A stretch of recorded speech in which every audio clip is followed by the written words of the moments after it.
else, also, once again, you're going to have one more day off before that. I hope you'll have some great rest, so congratulations.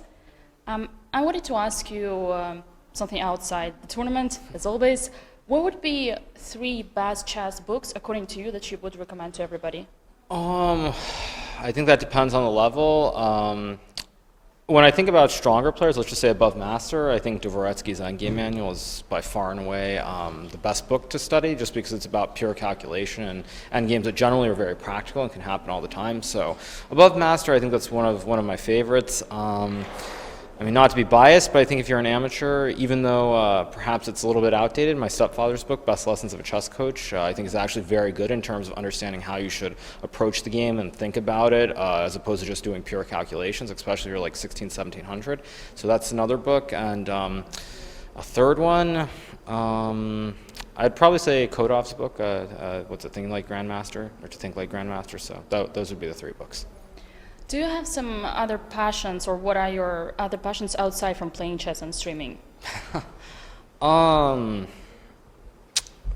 you mean to make money, or do you mean to No. for fun? Because they're actually, I mean, it depends what the question is. I mean, if you're comfortable bringing it on, but obviously something that entertains you. Yeah, so I mean, I guess what I would say is, I mean, I spend a lot of time in the stock market and with real estate. I mean, these are almost just as important or as full-time as streaming, actually. So, I mean, I do a lot of different things. Casually, I mean, I like reading a bit. I like following tennis and following ice hockey as well. So those are the main sports that I follow. And from time to time, I mean, I'll play things like poker or backgammon. Those are some games that I like. And poker used to be something serious for you some long time ago, right? But it changed. I don't know about serious. I think, I mean, to sort of use Richard as an example, I think he said the other day that, you know, chess is very difficult. It's hard to make a living, and it's very brutal. And I think if you look at chess and you look at poker, there are certain aspects of thinking ahead, trying to analyze the situations and make the best decision. In poker, you don't actually have to be anywhere near the best, and you can make more than the world champion, so the world champion of chess. So obviously, I kind of dabbled in it, but it was never something that I was too serious about. You know, I didn't have the results. I played, but I was never making the final tables. What would be the city that you would think of if I ask you, like, where you had the best results of your career, or the luckiest city for you? I don't know about a city, but I think historically my best results have always happened in France, actually. I've done very well there. I won Cap d'Ag. I broke 2,700 there. I had a great result in the French team. So I think historically my best results are in France. But if you want to ask me for like a favorite city, I always will look back. Actually, there are 2 places. I'll look back very fondly on playing in the London Chess Classic. I mean, I was there for 10 years in a row on my birthday, and played there so many times. And also a place that unfortunately will be very different in the future is Gibraltar. I always liked playing that tournament, playing at the Coletto Hotel. I mean, nowadays it won't be there anymore, but a lot of great memories from that tournament as well.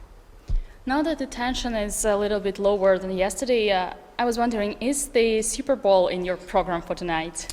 Not particularly. I mean, I think I've always watched a little bit of it. Usually I think I've been in Gibraltar when I've watched them. Actually, it's very funny because I remember going back maybe like 5 years, whenever it was, there was the Seahawks versus the Patriots, a game that was decided on the final play where Seahawks tried to pass the ball for some stupid reason. And I remember that I fell asleep at halftime because it was late in Europe. So I might watch a little bit. I don't know, if your team's not in it, it's kind of hard to be super enthused about it. But I mean, of course, and also I think the other thing is that nowadays the ads are pretty lame. I'd rather go on Twitch and watch ads than watch ads on just mainstream TV. They're just pretty stupid now. I haven't enjoyed them for maybe like 15 years, so not a huge fan. Right, and my final question, not to keep you for too long, as a top chess player and streamer, what advice would you give to me as a junior chess reporter? Just a junior chess player? Chess reporter. Oh, chess reporter, okay. I mean, Yeah, no, sorry, I just misheard you, yeah, okay. So what advice would you give me?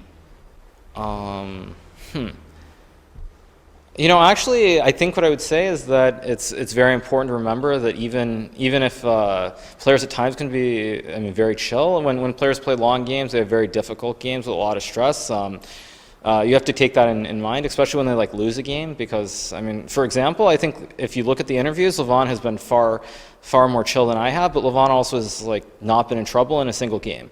I mean, it's been probably as smooth an event as he could ask for. Maybe the first game he had to really show some technique to beat Vida, but other than that, I mean, he's never been in danger of losing, never had any issues, quick games. I mean, the game against Yesipenko was very long, very stressful. Yesterday, of course, was also quite insane. So I think just keep in mind that players generally, they're pretty calm. But when you have really long games, there is a lot of stress. It is like a sport. All right. Well, do have a good rest for tomorrow, and hope that the finals is going to be amazing. All right. Thank you. Thank you.